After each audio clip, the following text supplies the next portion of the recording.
Anda tidak akan merasa bosan bermain video game atau browsing sosial media di HP atau laptop Anda. Saya juga yakin Anda bisa melakukannya 2 jam atau lebih tanpa kehilangan konsentrasi. Tetapi, bagaimana ketika harus belajar selama setengah jam? Sulit dan berat untuk dilakukan. Atau jika Anda penjaga toko dan harus lembur 1 jam lebih lama dari biasanya. Mengapa? Mungkin Anda menjawab kegiatan yang pertama itu mudah dan tidak membutuhkan tenaga seperti kegiatan yang sulit itu. Kalau begitu, andaikan Anda berdiri di depan kulkas dan punya pilihan mengambil sebuah wortel atau sepotong coklat. Hampir pasti kamu memilih sepotong coklat, padahal memilih wortel tidak membutuhkan tenaga lebih, bukan? Jawabannya adalah dopamin, senyawa kimia yang memberikan suasana hati bahagia. Jadi dia adalah senyawa kebahagiaan. Ketika melakukan suatu hal, kita selalu dihubungkan dengan harapan, expectation, desire, dan kenyataan. Harapan dan keinginan ini yang menyebabkan motivasi. Semakin tinggi kepuasan yang terjadi pada kenyataan, semakin tinggi level dopamin yang dilepaskan. Semua orang pasti tahu bahwa belajar, berolahraga, atau bahkan menjaga toko akan memberikan manfaat jangka panjang buat kebaikan kita, dan bukan hal buruk buat kesehatan kita juga, bukan? Tetapi mengapa kita tetap tidak termotivasi? Kegiatan-kegiatan ini tidak bisa langsung kita rasakan efek dan manfaatnya. Kebahagiaan yang tertunda. Berbeda dengan ketika Anda melihat sepotong kue yang begitu menggoda, kenikmatan sudah bisa Anda rasakan dari gigitan yang pertama. Tetapi mengapa si Bob teman saya bisa belajar berjam-jam, rutin nge-gym, bahkan masih mau-maunya membantu orang tua untuk menjaga toko kelontong di sore hari? Bagaimana dia bisa membuat pekerjaan sulit itu menjadi seperti begitu mudah?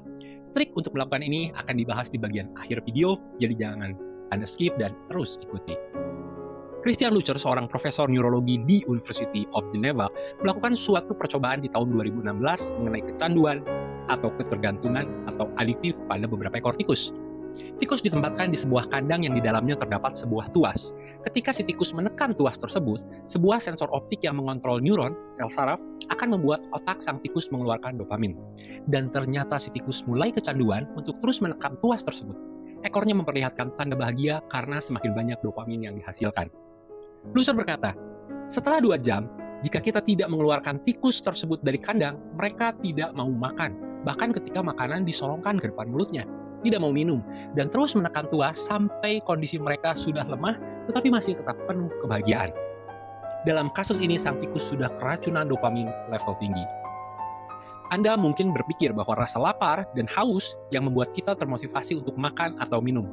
Sebenarnya, dopaminlah yang memegang kunci di sini. Itulah mengapa ketika Anda bermain game, Anda bisa lupa makan seharian. Sementara ketika Anda mengerjakan tugas yang menurut Anda membebani, Anda malah terdorong untuk ngemil, dan ngemil lagi. Suatu kegiatan yang bisa memberikan imbalan atau kesenangan akan melepaskan dopamin. Semakin cepat imbalan itu didapatkan, semakin tinggi level dopamin yang dilepaskan. Sayangnya, dopamin tidak sepintar itu. Dia bisa memberikan kesenangan dan kebahagiaan, tetapi dia tidak bisa mendeteksi efek negatifnya. Makan sepotong kue yang begitu menggiurkan memang memberikan rasa senang, karena rasanya yang enak. Tetapi bisa menyebabkan kolesterol dan kencing manis. Dopamin tidak tahu soal ini. Dopamin level tinggi tetap akan dihasilkan selama itu membuat Anda merasa senang. Kerugian lain dari dopamin ini adalah setiap kali kita mendapatkan kebahagiaan pada level dopamin tertentu, itu akan menjadi new normal kita. New normal dopamin tubuh kita. Waktu pertama kali Anda main game X atau makan makanan Y yang mungkin serasa begitu nikmat dan menyenangkan. Tetapi ketika Anda melakukan atau memakannya setiap hari, lama-lama Anda merasa bosan. Anda membutuhkan sesuatu yang melepaskan dopamin yang lebih banyak. Ya, kelamaan Anda akan kecanduan dan keracunan dopamin. Di dalam kehidupan, kecanduan dopamin level tinggi inilah yang membuat Anda bisa sering merasa lesu, tidak bergairah, bahkan kehilangan motivasi hidup. Anda masuk ke level di mana bermain game sudah membuat Anda bosan. Apalagi ketika Anda harus belajar pelajaran sekolah yang sudah sejak awal Anda hindari dan benci.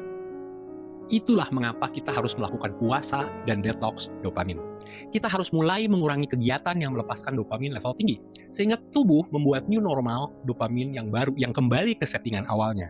Cara ekstrimnya adalah selama 3 hari atau seminggu, jauhi kegiatan yang melepas dopamin level tinggi, seperti bermain game, berselancar di sosial media, ataupun kegiatan yang hanya senang-senang saja lainnya.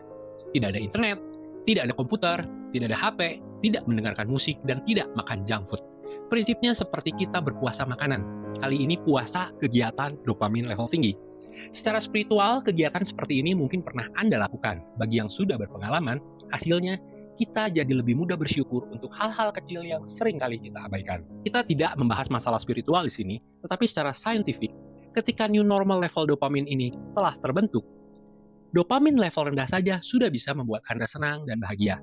Puasa dan detoks dopamin bisa terlihat efeknya pada contoh ekstrim berikut. Setiap hari Bob makan enak dan tidak pernah kekurangan, sehingga tidak aneh jika Bob menolak sepiring stik sapi yang enak, karena dia merasa bosan dengan makanan itu. Pada suatu hari, Bob terdampar di sebuah pulau dan tidak makan selama 24 jam. Tiba-tiba dia menemukan sepiring nasi putih dengan sepotong tempe, dan dia bisa makan dengan lahapnya.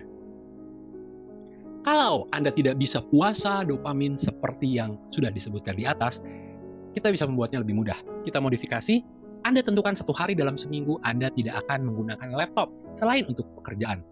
Seperti biasa, Anda akan merasa tersiksa di awal dan seiring waktu Anda akan mulai terbiasa. Nah, ketika Anda sudah terbiasa, Anda bisa menambahkan menjadi 2 kegiatan, 3 kegiatan, dan seterusnya. Kegiatan dopamin level tinggi seperti main video game, menonton serial TV, makan junk food, sesuatu yang berhubungan dengan erotisme, dan lain-lain. Anda harus sampai merasa bosan, karena disinilah kuncinya. Rasa bosan ini akan membuat kegiatan dopamin level rendah pun akan menjadi menyenangkan. Dan terbentuklah new normal dopamin level.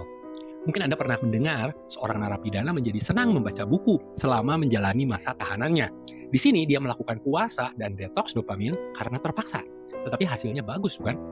Ketika Anda sudah berhasil melakukan puasa dan detoks dopamin tahap awal di atas, mari manfaatkan dopamin untuk membuat kita rajin mengerjakan hal-hal bermanfaat, tetapi seringkali dianggap membosankan. Kita buat sistem, misalnya 60-15, yaitu setiap mengerjakan kegiatan bermanfaat dopamin level rendah selama 60 menit, Anda mendapatkan reward 15 menit kegiatan dopamin level tinggi. Tetapi, rewardnya hanya bisa diambil malam hari, misalnya setelah jam 7 malam. Seharian Anda sibuk mengerjakan pekerjaan kantor selama 8 jam. Anda berhak mendapatkan hadiah 8 kali 15 menit, yaitu 120 menit alias 2 jam. Kegiatan dopamin level tinggi yang bisa diambil rewardnya setelah jam 7 malam. Ingat, harus selarut mungkin sebelum Anda tidur. Karena jika dibalik, atau reward Anda ambil sebelum pekerjaan selesai, Anda akan merasa sangat-sangat malas untuk mengerjakan kembali kegiatan dopamin level rendah. Hindari, setidaknya kurangi memberi imbalan kegiatan dopamin level tinggi yang memberikan efek jangka panjang yang kurang baik buat hidup kita, seperti merokok, minum minuman keras, atau kegiatan yang berhubungan dengan erotisme. Karena kegiatan-kegiatan menarik seperti ini melepaskan dopamin yang sangat-sangat masif, yang akhirnya bisa membuat Anda kembali ke kebiasaan lama Anda. Pernahkah Anda melihat nenek Anda yang mengerjakan pekerjaan rumah seharian, kemudian di malam hari mulai menonton TV sebelum akhirnya tidur? Dari pengalaman hidupnya dia tahu, melakukan kegiatan dopamin level tinggi sebelum tidur akan membuatnya senang dan bahagia. Dia bisa tidur dengan nyenyak untuk bekerja lagi besok. Kesimpulannya, asalkan kita mau, kita bisa melakukan kontrol terhadap dopamin, bahkan menggunakannya untuk keuntungan kita. Dopamin itu baik, tapi seperti segala apapun yang baik, akan menjadi buruk jika dilakukan berlebihan. Hindari pelepasan dopamin level tinggi setiap hari atau setiap waktu. Ketika level dopamin kita sudah kembali normal, pekerjaan yang biasanya kita anggap sulit dan membosankan akan menjadi lebih mudah dikerjakan. Selalu positif, selalu bahagia, esok akan lebih baik.